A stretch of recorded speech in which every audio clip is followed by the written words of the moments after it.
ନମସ୍କାର ଓଡ଼ିଆ ଏକ୍ସଟ୍ରା ଆଉ ଗୋଟେ ଭିଡ଼ିଓରେ ଆପଣଙ୍କୁ ସ୍ୱାଗତ। ଯେମିତି ଆଜି ଆପଣ ଜାଣିଥିବେ ମାଟ୍ରିକ ରେଜଲ୍ଟ ବାହାରିଛି, ତା ସହିତ ପ୍ଲସ୍ ଟୁ ମଧ୍ୟ ରେଜଲ୍ଟ ବାହାରିଛି।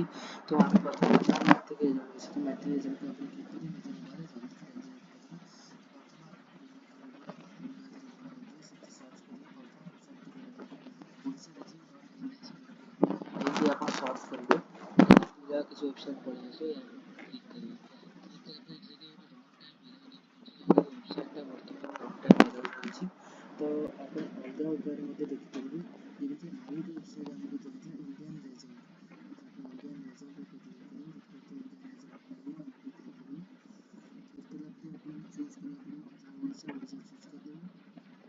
ତାପରେ ଦେଖିପାରିବେ ଏଠି କିଛି ପଳେଇ ଆସିଥାଏ, ଠିକ୍ ଅଛି। ମାନେ ଆସିନି ବର୍ତ୍ତମାନ, ତ HSC BSc ପଳେଇ ଆସିଥାଏ।